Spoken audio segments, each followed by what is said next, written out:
you ever heard someone say something you disagree with, but just you don't say anything? Or ever say sorry when you have nothing to be sorry for? What is that about? Often, it's about our need to be liked, and a lot of us suffer from it, and I do too. Here to speak more about this is Dr. Karyn Gordon and Teri Hart and Tracy Peart.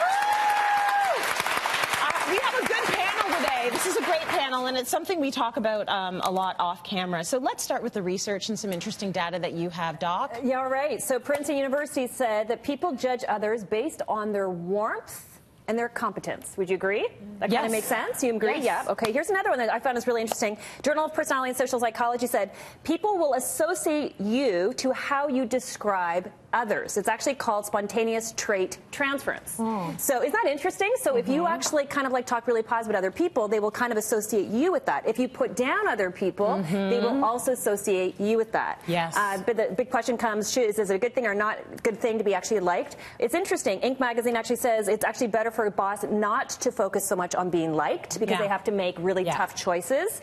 And Psychology Today actually said if you focus on it, it's actually going to work against you because you're so focused on being dependent on whether or not other people like you, you'll never actually be happy.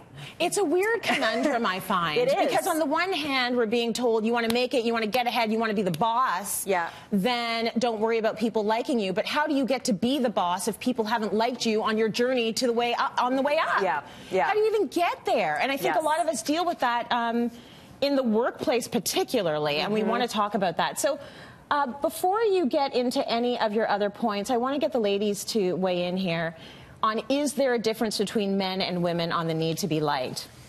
I see a difference anecdotally just in my life. And I took this from a book I loved by Phoebe Robinson, my new BFF, even though she doesn't know me. It's called Everything is Trash, but it's okay. She says in the book, society conditions women to believe that their baseline for operating ought to be gratitude. Not gratitude as in appreciating being alive and healthy, we all should, but gratitude as in you should feel lucky we're even taking a chance on you. You were so lucky to be anywhere you are in life, and you should just bow because you're lucky. T. Hart, what do you think of that? I may be wrong, but that's how I start many sentences. I may be wrong, but... Oh, that's how you start the sentence. Somehow I've managed to avoid the sorry. I've got that out of my system, but I find myself all the time saying, I may be wrong, but... And I do that because I want to soften my position, because I think that makes me more likable. Because maybe then, you know, oh, it's Teri, she's fun, she's, you know... But I have to stop. I have to stop carrying. I'm a grown woman. You know what? I'm not wrong. I'm right a lot of the time. Right. And I'm going to start owning that and not worrying. I think that something that I've done myself is confuse the idea of being liked and being respected. Okay. And I think that you can be respected professionally, and that's more important than being liked. That's a really good distinction. You know, it is a good... I run a department. I'm going to make decisions that are unpopular. Yeah. And they might not like it. Yeah. But if I stick to my guns and it shows that I know what I'm doing and it's the right decision for the department, I will be respected. Let me get Trace in here now. What do you think, Trace? Well, not only are we taught to, not only are we, taught to be grateful, right, but I also think we're taught to put other people first. You know, even as a little girl, we are always taught to be sweet and be nice. When's the last time you told a little boy to be sweet? They're told to be tough and brave, which is a whole other conversation. Right. But we're told to be sweet, which means be agreeable, be nice, let people like you, be very, very kind. You know what I mean? So I think that also plays into it. I also think it also plays into as we grow up and we're women, we put our children first. We put everybody first. So that comes into people pleasing. Don't worry about what we want, worry about what everybody else wants. So I think that also comes in with the gratitude as well. So we're fighting all of that, and that's why I think people feel the need to always be liked. Yes. I don't suffer from that. Yes. But I don't. You've got a spectrum here. I want to go down the table. I don't want a soliloquy. I want a yes or a no. Okay. Dr. Karyn Gordon, do you need to be liked? No. Teri Hart, do you need to be liked? Yes. Tracy Peart, do you need to be liked? No. Okay, Tracy Moore, do you need to be liked? Yes. I'm going to tell you why. Really? I'm surprised. Yes, and I actually think you do too. But you know, let me differentiate though, because I think there's a big difference. We were talking about this backstage. There's a big difference between needing to be liked and wanting to be liked. Okay. Okay. All right. So I think, do I want to be liked? For sure. Yeah. Absolutely. Do I need it? Is it based on, will I actually have my happiness based on it dependent? No. Okay, so mine is, because I feel that my career is about likability. To the minuscule point of me sitting up here with a grimace on my face while I'm on camera. I'm not allowed to do that as a woman. Every male anchor you see on TV will be like this. He'll be like this in his pictures.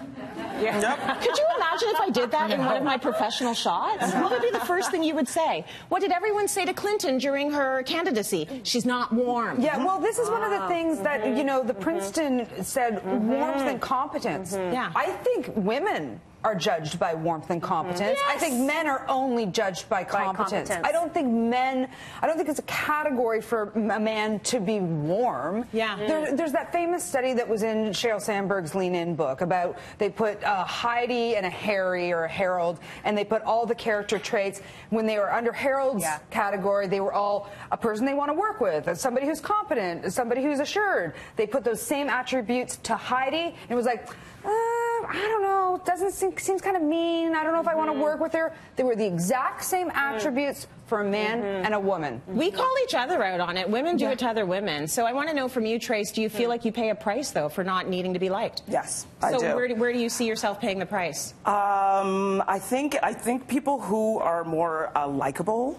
get further. Yep. That's just my opinion. I agree. I know you agree with me. So I do pay the price for that. I just think, for me, I equate being overly likable and worrying about what everybody else thinks. I find it, to me, I equate it with being fake. And for me, it's disingenuous to me. So we've all been at work and we see the person roaring at the boss's bad joke, and they're roaring and laughing, and you know, like the people being over. But those people, I find in my experience, they get further because they're being agreeable, and the boss likes it. I agree with but you. I also find you can also gravitate to people sometimes who just I meet people who just like me for who I am, and so I don't feel that I have to pay. I'm not gonna. That's too much of a price to pay for me to be disingenuous, but I do feel sometimes you will gravitate to people and you will find your way. Like I found you. Yes, we found each other. We found each other, and you don't need that. You don't need that from me. If I were to be fake with you, you would not like that. No. Right. I don't like anyone to be fake with me. And I think we all have a line. I think there's a difference between establishing a boundary and needing to be liked. And so I'm willing to have you hate me a little bit because I established that boundary. I'm okay with that. Yeah, and I'm probably not going to be roaring at the boss's joke. But you know, you've seen those people. But I might have a small smile on my face. Right. Like there's a line that we all are going to sort of judge with ourselves and say how much are we able to accept or not. You had some thoughts, Karyn Gordon, that you wanted to mention again about how we can sort of navigate this world. Well, you know, I just think it's really important that we differentiate between needing and wanting.